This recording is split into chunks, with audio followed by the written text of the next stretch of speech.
Hi, everyone. Judge Andrew Napolitano here with Judging Freedom. Today is Monday, March 27, 2023. It's about 2:15 in the afternoon here on the East Coast of the United States. Scott Horton returns to the show from antiwar.com. Scott, of course, is a great defender of the peace, PEACE, a great analyst of the futility and horror of war. Is writing a book on the Iraq War. And of course, this is the 20th anniversary of the commencement of the Iraq War. Why do we talk about the Iraq War? Because those not knowledgeable of the past are doomed to repeat it, right, Scott? Yeah, that's definitely true. But the good news is I already wrote my Iraq War book. That's all in enough already. Chapter 3 is all about Iraq War II there. Currently, I'm working on a book about Russia and Ukraine. Well, Russia in America is called the new Cold War with Russia, really. Ukraine's. Let's start with Russia and Ukraine, and then I want to talk about Iraq. The Iraq War was started by Republican neocons. This war is being fought by Democrat neocons. The mindset is the same. It doesn't matter which party they're in. They want to kill people, and they want to use bludgeoning force to advance American hegemony, which they call exceptionalism. Bush called it democracy. Biden is unable to articulate it. But as we speak today, on the 27th of March 2023, what's your understanding of the relationship between the combatants in Ukraine? Well, I mean, on the ground, the situation seems pretty dire for Ukraine's forces. I mean, I don't know why anyone should trust any group's numbers unless you're really an expert and you know how to suss out the information from many different sources. Certainly, the Ukrainian government reports every day these mass casualties for the Russian side. And it does make sense that the Russians might be losing more people per day since they're the attackers and, having to advance on defensive positions. On the other hand, the Russians seem to have the Ukrainians overmatched in terms of numbers of men and in terms of weapons as well.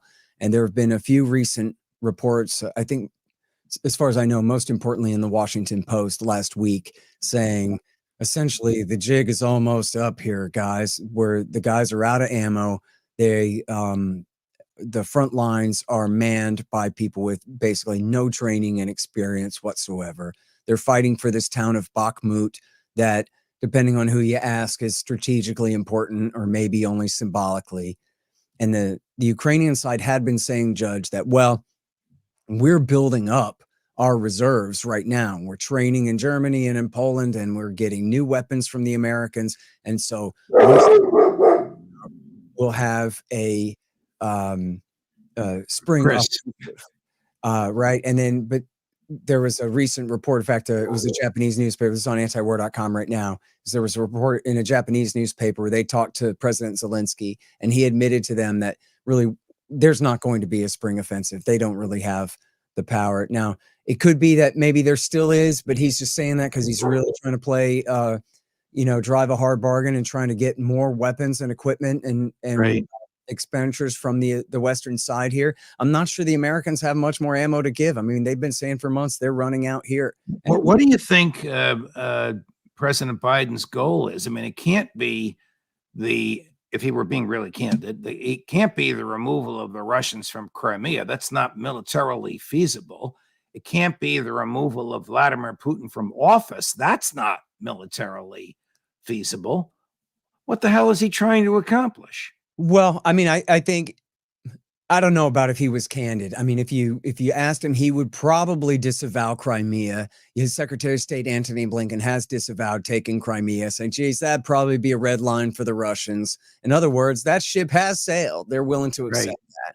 But then their argument, now Victoria Nuland, his underling, overruled him and said, oh, yeah, we're coming for Crimea, all right. So, who knows who works for who there. But then, the official stated position is that they are going to drive the Russians all the way out of Donetsk and Luhansk and Kherson and Zaporozhye and take all of, Ukraine under its 1991 borders, less Crimea. which seems to be, just absolutely impossible of a task for them to accomplish. Now, at the same time, the Russians don't control all of Donetsk and Luhansk, but I think, as Colonel McGregor would argue, they're not trying to now. It's not a matter of just biting off territory. It's a matter of destroying the other side's army, and then they can take whatever territory they want. The question then is, will they settle for, even the 4 provinces they've already annexed? Might they go all the way to the Dnieper River? In other words, almost all the way to Kiev, which is just on the western bank of the Dnieper River there that bisects the country. Or Right.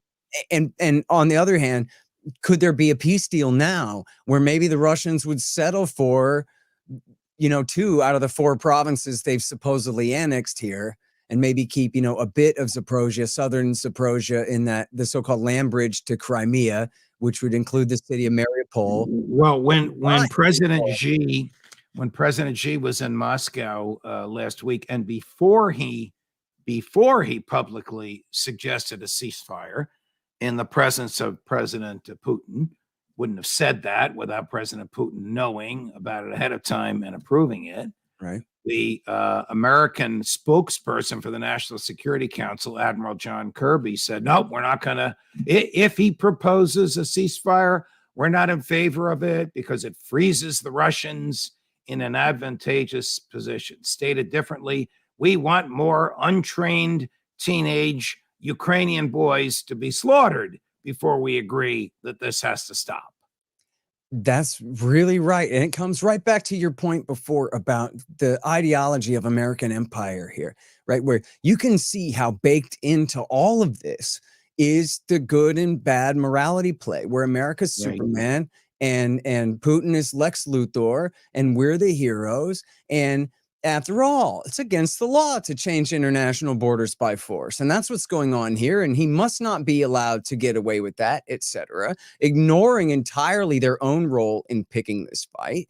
Right. And in fact, where their role in picking this fight is extending their military alliance right up to Russia's border, making Ukraine a de facto member of NATO, and normalizing their military interoperability, they call it, with ours, and the rest of this, while all the time essentially Judge, I guess, smoking their own public relations that this is a purely defensive alliance. I don't know what you claim to pretend to be worried about. We would never attack you. We're just trying to ring your country with opposition military forces. That's all. And you're crazy for thinking that there's a provocation here to react to. That's what imagine the Chinese putting ICBMs in Mexico aimed at Dallas.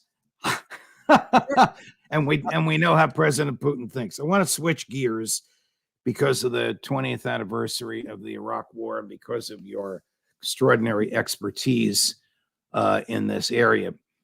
Every once in a while, I would get in trouble at Fox for saying something management didn't like. But one of the times I most got in trouble was for saying on a non-Fox venue, I was being interviewed by Ralph Nader, the great Ralph Nader. I remember that great interview on C-SPAN. Yes.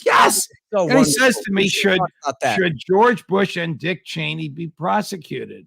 I said, yes, they absolutely should. He said, for what? I said, for war crimes, for murder, for slaughtering innocents, for bringing us into a war under false pretenses, for destroying a nation, for destroying a society. Right. Obviously, I caught hell from Roger Ailes. I stayed at Fox, and my life went on. Would you back me up for what I said when I said that? Yeah, man. No, listen, you're totally right, Judge. The whole thing was just the damnedest thing in the world. Should have never happened at all. From a strategic point of view, it was a massive unforced error. From a moral point of view, it was purely a crime, and legal point of view, it's purely a crime. And no authorization from Congress. No, even, not that this is good enough for me, but according to them, this would be good enough. No authorization from the UN Security Council to start a war.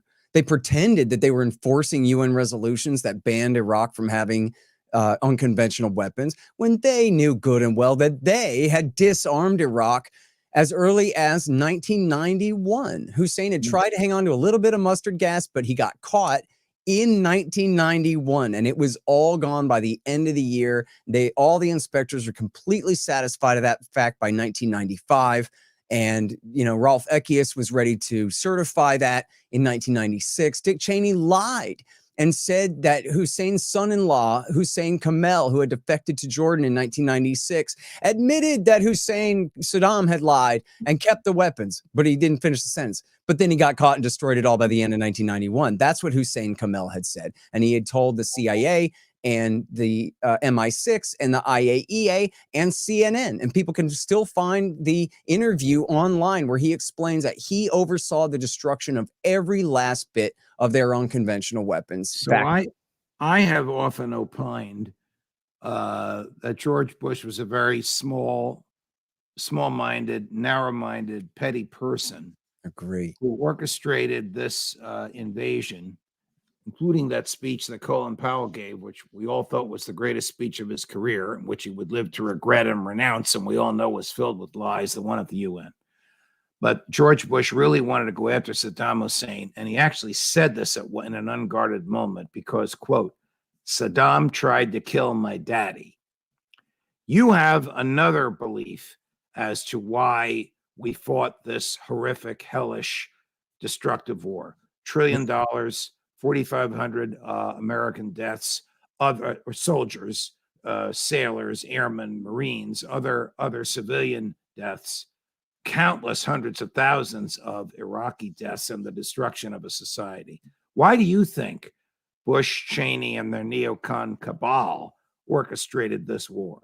Yeah, well, it certainly wasn't for the reason that you just stated there. Seymour Hersh proved in the New Yorker that there never was a plot against H.W. Bush in Kuwait in 1993. It was just a whiskey smuggling ring that the Kuwaitis blew up into this plot against Bush because they were trying to prevent Bill Clinton from normalizing relations with Saddam. The entire thing was a hoax. And in fact, the same guy who perpetrated the hoax of the assassination attempt against Bush Sr. was the same guy whose daughter had claimed to see the Iraqi soldiers throw the babies out of their incubators 2 years before. It's the exact same hoaxer in charge. Okay, so that sure wasn't it. Now, here's what it is quickly. W. Bush wanted to prove he was better than his father. He was smarter than his father. He had advised his father to go all the way to Baghdad, just as the neocons had in 91. It'll help you get reelected to be in the middle of a war. And what happened? Bush won his war too early. It took another year and a half before the election, and then he lost. And so the lesson for W. Bush was you have to have a war to be a successful war president. This kind of exactly just one-dimensional short-sighted and frankly cruel thinking, at the expense of all these people. Karl Rove agreed. That was his charge. Get Bush reelected, privatize Social Security in the second term. You got to have a war to get it done. Now, Donald Rumsfeld's interest was in pulling rank. Remember, he'd been Secretary of Defense before, and he wanted to push transformation of the military, cut down on big army, build up Special Operations Command in the Air Force. And he was going to accomplish that with these test case wars to show how that worked. Then, of course, Dick Cheney had been a terrible CEO of Halliburton. People would say, oh, he was the CEO of Halliburton. He had failed. He had bought a company called Dresser Industries on the eve of them being found liable for literally, Judge, billions of dollars of cancer asbestos claims. And then, so Dick Cheney and his right-hand man at Halliburton bought that company right before they got nailed. So he owed Houston big. He was a terrible businessman. So what did he do? He put Halliburton. He's also a former, at this point in his career, Cheney is also a former Secretary of Defense. Am I right? That's right. So that was why Halliburton hired him in the first place was, we're going to make a lot of government money off of this. Right. Then he's a terrible CEO, but his deal is just wait, guys, I'm going to be vice president. We're going to have a war and I'm going to put you guys right on the dole. You'll be, give you a State Department ATM card and you'll be set, which of course we know is how it played out. Right. But then you have, Judge, the neoconservatives, and they are one part representatives of the military-industrial complex, one part ideologues of American imperial hegemony, and one part servants of Israel's Likud party. And in fact, at the time, Ariel Sharon was the prime minister of Israel, but the American neoconservatives, led by Richard Pearl, Paul Wolfowitz, Scooter Libby, of course, Bill Kristol and Robert Kagan and all of these guys, they were closer to Netanyahu's faction of Likud. And he was always much more an Iraq hawk than an Iran hawk, and wanted to do Iraq first, which of course coincided with Bush and Rove and Cheney's goals as well. And so, even though Sharon wanted Bush to hit Iran first, he quickly got on board. And, if you search my name on Twitter, and 23 articles, you can find where I recently put out a thread of 23 articles all about how the neoconservatives lied us into war. And essentially where the CIA analysts were somewhat reluctant to come up with tall tales, although they played their role. And the CIA operations guys were perfectly happy to torture innocent men into pointing the finger at Saddam. At the Pentagon, Paul Wolfowitz, Douglas Feith, and Abram Shulsky ran a group called the Office of Special Plans, where they brought together Michael Ledeen and Michael Rubin, a bunch of other neoconservatives, and they were the ones who laundered the majority of the lies from the Iraqi exiles and whatever else they could just make up and funnel that intelligence into the stream. And how do we prevent this from happening again? Because that mindset, we called them neocons today. I don't know what they call Tony Blinken and his crew today, but the mindset is the same. American exceptionalism, and we will kill to advance it. Yeah. Well, look, I mean, I think there's a great argument, as Justin Raimondo always did argue. His great book is called Reclaiming the Right.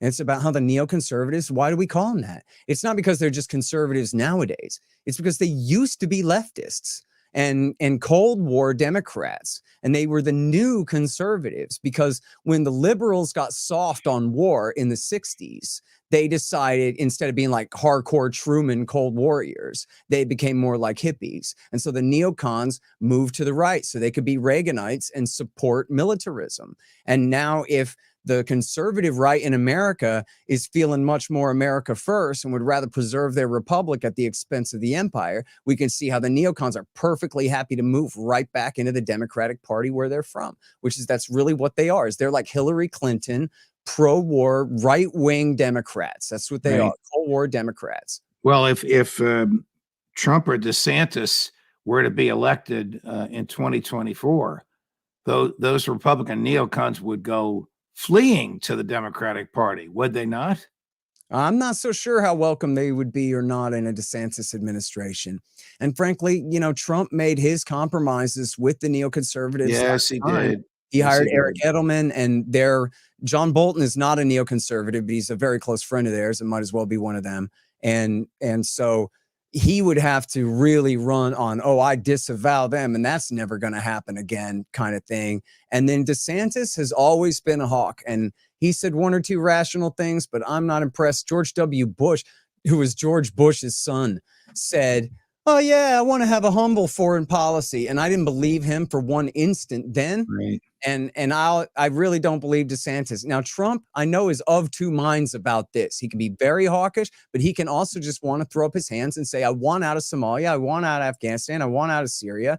And he has that going for him in a sense. So I'm very anxious, Judge, to watch for the next year and year and a half until the conventions and everything, to see these men fight this out of whether to be a true Republican nowadays means you're a George W. Bush hawk, or whether you hate that stuff. Look, last question. How long do you see the war in Ukraine lasting before Zelensky is either dead or has to give up the ghost? I mean, I really have no idea. I mean, frankly, I look at it, and I'm not a real expert on the armaments and the troop division strengths and all these things. I'm looking at it from a further zoomed out point of view than that. But it just seems to me like an irresistible force versus an unmovable object. You have this hugely powerful Russian empire still with, essentially millions of men at their disposal if it comes down to it, with an industrial capacity to produce armaments at a rate that Ukraine can't match, and that apparently even the West can't match when it comes to simple artillery and stuff like that. But the West does have all this intelligence, all these satellites, all this, long-range rocket artillery, and all of these things that they're able to put to great use. And the Ukrainians are defending territory dug into their foxholes, right? So I don't know how, as far as I know, one side or the other could collapse tomorrow, but I don't think so. It looks more likely the Ukrainian side will collapse rather than the Russian side ever. But I don't know how long that might take, frankly. And I really wish that somebody with a cooler head would just insist that we negotiate instead. The war in Yemen finally came to an end when some guy in a robe, Judge, I don't know who, came to the crown prince and said, enough of this. Negotiate with the Houthis, end the war. And that was right around a year ago. And then that's exactly what happened. Well, where's our guy in a white robe to tell Biden, knock it off now? This is enough. Send Blinken to Geneva. If somebody shows up, can be reasonable. If somebody shows up to talk to Joe Biden in a white robe, Joe will think the person is a ghost. Yeah, seriously, right? That might help, though. You know what? It goes to Christmas. Always a pleasure. What do you want me to do? I love your anti-war passion, and so do all of your fans on Judging Freedom. Thank you very much for joining us. Absolutely. Thank you, Judge. Morris, we get it. Douglas McGregor tomorrow, Judge Napolitano on Judging Freedom.